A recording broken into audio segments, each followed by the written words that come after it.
प्रभु राम देव भगवान अल्लाह खुदा ईश आदि नाम एक ही शक्ति के हैं। वो कैसा है, कहां है, कैसे मिलता है, किसने देखा है? ये प्रश्नवाचक चिन्ह पूर्ण रूप से हटाने के लिए अवश्य सुनिए जगत गुरु तत्वदर्शी संत रामपाल जी महाराज के अमृत वचन। दरगाह का मैल नहीं देखा, धर्मराज के तिल तिल का लेखा, एक एक पाई का हिसाब आपने चुकाना पड़ता है।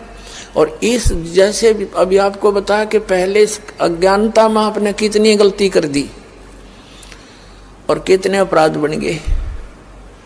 कसाई तक का भी उदाहरण दे रखा है कि सदना नाम का कसाई था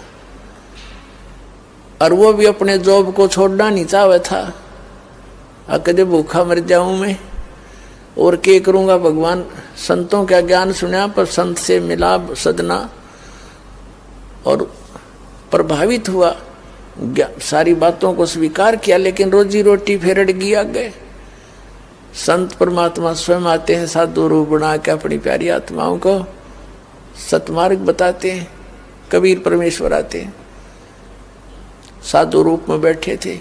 तो सदना कसाई ने सत्संग सुना, परमेश्वर जो संत रूप में आए हुए थे कबीर जी, बड़ा प्रभावित हुआ, अपने कर्मों की तरफ झांका और कहा भगवान मैंने तो नाश कर दिया, क्या मेरा भी उद्धार हो सके गुरुदेव, हे महात्मा जी।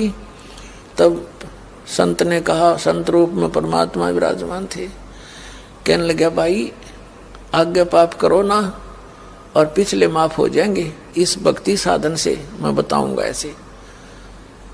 वो कहने लगा जी, परमात्मा ने पूछा तू कौन है भाई? कि मैं कसाई हूँ जी, मैं कसाई हूँ, कसाई सदना कसाई, सदना नाम मेरा सदना नाम है, क्या मेरा मुझ पापी का भी उद्धार हो सकता है? परमात्मा ने कहा भाई होगा, कति हो जाएगा, पर बेटा आज्ञा ना करिए। कहने लगा जी क्यों कर बात बनेगी, और तो कोई साधन नहीं रोजी रोटी का। परमात्मा संत जी ने कहा, परमात्मा संत रूप में बैठे थे, बेटा पेट में भगवान ने पाला तू, जब कौन रोटी लेके जाया करता तेरी, कौन पहुंचाता था?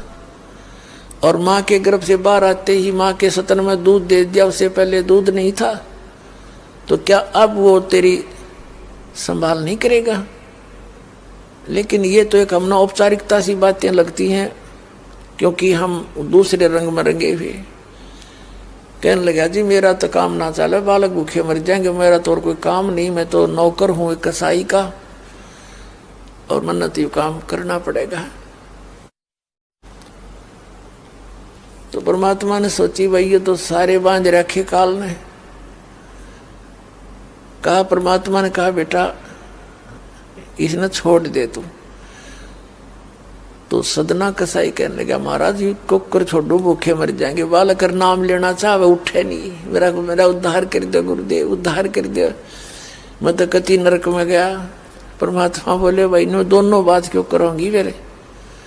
फिर परमेश्वर ने सोचा चल भाई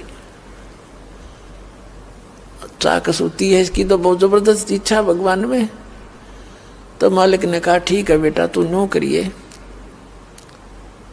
एक अपना लिमिट बना ले कि इससे ज्यादा नहीं बकरे काटेगा, जितनी तू ज्यादा से ज्यादा बना ले, पर रही है वचन पे। अब सदना बोला जी ठीक है। उसने सोचा रोज के 5-4 काटने पड़े हैं, हम बेईमान से। कहने लगा अब जी 100 तो ज्यादा नहीं काटूंगा डेली। परमात्मा बोले अच्छा भाई जाते ठीक है बेटा, देख रही है वचन पे, अकजी पक्का हूं मैं वचन का। चला गया। अब क्या हुआ कि उस शहर में राजा की लड़की का ब्याह हो गया, बारात आ गई और उसमें बकरे दारू चल रहे। मुसलमान बादशाह था, मतलब मांस तो आम खाते हैं, दारू शराब तो नहीं होगी खैर। अब उसके सदना के मालिक ने आदेश दिया कि सदना बड़ा ऑर्डर आएगा उससे, और भाई ला दिए बकरे ला कर रख दिए 20। अब 20 काट दिए सदना ने, फिर डिमांड आएगी 20 की। और कहने का भाव ये है कि 100 के 100 बकरे कट गए और सदना नो सोचे हे भगवान कति पूरी बात बनी, हे भगवान आपने प्रण भी आपने रखा, मेरी तो प्रतिज्ञा भी आपने रखी, मांझ दो के हथियार धर दिए, अकरेगी इज्जत आजत कति नाश हो गया था। इतने में परमात्मा ने क्या किया, एक बहुत बड़े व्यापारी का रूप बना के पहुंच गया सदना के मालिक के पास और कहा भाई मैंने ऐसे ऐसे कांटेक्ट करना, एग्रीमेंट करना तेरे से, रोज के 20, 30, 50 बकरे चाहिएंगे और मैं ऐसे आगे सप्लाई किया करता हूं। तो बड़ा खुश हो गया वो सदना का मालिक कसाई, कहने लगा भाई ठीक है। और वो बोला जी बाकी एग्रीमेंट कराएंगे सवेरे, तो मैं थक रहा हूँ, भूख लग रही है कि मैं खाना खिलाओ और बढ़िया बढ़िया स्वस्थ बकरे का मांस बनवाना। अब कसाई ने आदर किया नौकर के, सदना इधर आ।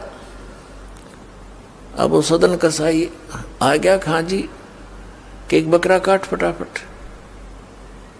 और बड़ा व्यापारी आया है, बड़ा एग्रीमेंट हो गया है, होगा बड़ी बढ़िया अच्छा। और भोजन तैयार करा, भेज रसोई में। अब सदना के हाथ पैर फूल गए, क्या वह बात बिगड़ गई भाई, तो ना बनी बात, आज तो प्रतिज्ञा भंग होगी। अब उसने सोचा कि जब बकरा ना काटूंगा तो यो मालिक नौकरी तो निकाल लेगा, और जब बकरा काट दिया तो वचन भंग हो गया, मेरी तो बात बिगड़ गई दोनों तरफ से। तो उसने सोचा एक आदमी का भोजन बनेगा, तो उसने क्या सोचा कि बकरे के नड़े नड़े काट दूं अंडकोश, अब मेरा पर्ण भी रह जाएगा और भोजन भी बन जाएगा एक आदमी का। हथियार उठाया और बकरे के वो नड़े काटने चाहे, बकरा बुलवा दिया परमात्मा ने बोला सदना और देख भाई मर्यादा ना तोड़े, ना जाने कितनी बार तो तू बकरा बन दिया और मैं बना कसाई, और देखियो मैंने तेरे गल काटे हैं, तेरे को ऐसे नहीं काटा जैसे तू काटने जा रहा है। अब सारी रात तड़प कर मरूंगा मैं, तन्ने भी फिर मैं ऐसे ही काटूंगा तेरे को, ये देख लेना। अब बकरा किस सदना किसके बकरे काट रहा था, हाथ मत कर छूट गई, कप पे खड़ा खड़ा बकरा बोले ना, कटर बैठ गया रोवे। मालिक ने बाट देखी, रसोई में आवाज लगाई, रसोई से संदेशा गया जी अभी तक आया नहीं, मटेरियल पदार्थ नहीं आया, बनाऊं के ऊपर। खुद मालिक गया, सदना से कहा कि सदना क्या करे, तूने काटा नहीं बकरा। मैं नहीं काटू मालिक, मैं नहीं काटू। उसने सोचा ये तो दुश्मन है, ये प्रसन्न नहीं है मेरे इस एग्रीमेंट से, ये काहे का नौकर है। अब बोला तू नहीं काटे ना, मैं काटू। उठा गुस्से में सदना के दोनों हाथ काट दिए उस कसाई मालिक ने, अरे एक मारी लात करते पार काट दिया। अब जैसे भी ट्रीटमेंट वगैरह करा करो का, महीने 2 महीने रो पीट कर उन्हें सोची क्या करूं भाई। उसने सोचा चल पड़ी यहाँ से। उस संत ने कहा था मैं वहां जगन्नाथ के मंदिर में रहता हूं, वहां आ जाना। उस जगन्नाथ के मंदिर की तरफ चल पड़ा कि भाई परमात्मा ने जब इतना चमत्कार दिखाया है, बकरा बोलिया, इसे बुंडे काम ना मैं तो कद्दे भी ना करूं, मरवा से जीवा से भूखे मरे।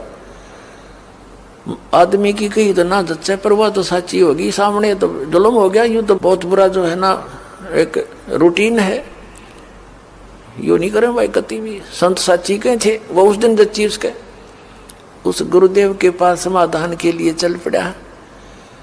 देख कहाँ तक बिजली गिरती है इस बुंडे कर्मों से, कैसे फिर जो मालिक परम संत की शरण में जा रक्षा कैसे होती है। अब वो चला जा रहा था, पहले सरपंच नहीं होते थे, नंबरदार होली सोली होता था गांव का, और 5-4 गांव में से एक गांव वाले व्यक्ति नंबरदार को विशेष और पावर दे देता था राजा, जिस वो दंडित भी कर सकता था अन्य किसी उनको। एक नंबरदार के घर पे रास्ते में जा रहा था, नंबरदार के घर पे रुक गया। और कहा जी मैं रात न रुकूंगा, मैंने आगे यात्रा पे जाना है, जगन्नाथ में जा रहा हूँ। तो पहले धार्मिक वैसे तो आम व्यक्ति की बहुत इज्जत करता थे, अतिथि की। नंबरदार ने सदना को रोक लिया, रुक जा भाई, भाई रोटी खाइए, अलग से व्यवस्था कर दी, खाना खुना खा ठाठ तरह।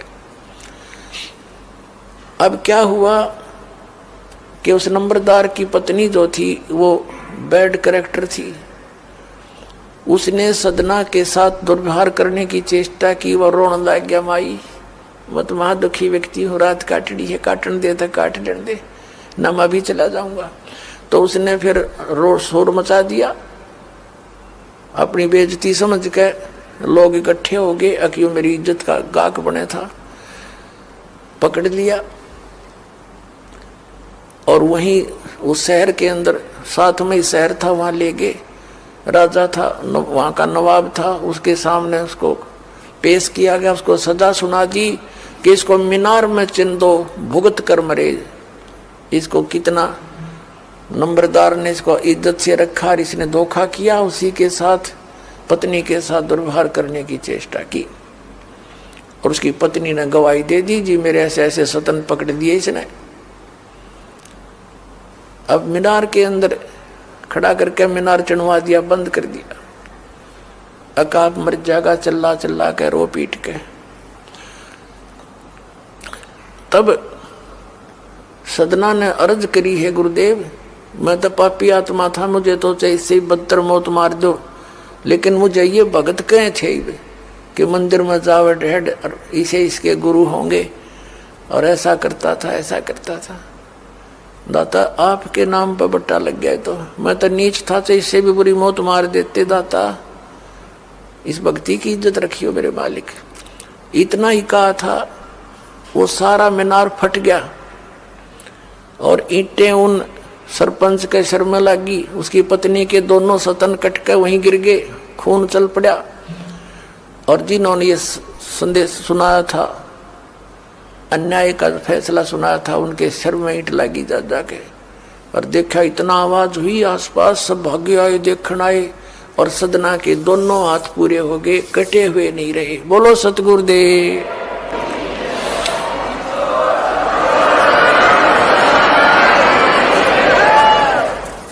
तो कहने का भाव ये, पुण्यात्माओं हम मर्यादा इतनी भारा मान रहे हैं जो भगवान के मार्ग पर चलने वाली, और उनसे ही लाभ होगा। भाई जो गुरु बचन पे डट गे, कट गे फंद 84 के, कट गे फंद 84 के, कट गे फंद 84 के। भाई जो गुरु बचन पे डट गे, कट गे फंद 84 के। वस्तु मिली ठोड़ की ठोड़, मिटगी मन पापी की दौड़। वस्तु मिली ठोड़ की ठोड़, मिटगी मन पापी की दौड़।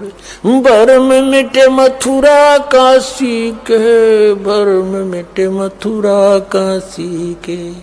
भाई जो गुरु बचन पर डट गे, कट गे फंद 84 के। अब पुणात्माओं, सदना जैसे कसाई का उद्धार कर दिया उस परम पिता ने, तो आप का तो कहना है कि है जिस मार्ग पर लग जाओ, तो वही मार्ग, वही परमात्मा और वही ज्ञान, वो समाधान आज इस दास को दे रखा उस दाता ने। इसका लाभ उठाओ, औरों को भी समझाओ, सत्य से परिचित हो जाओ।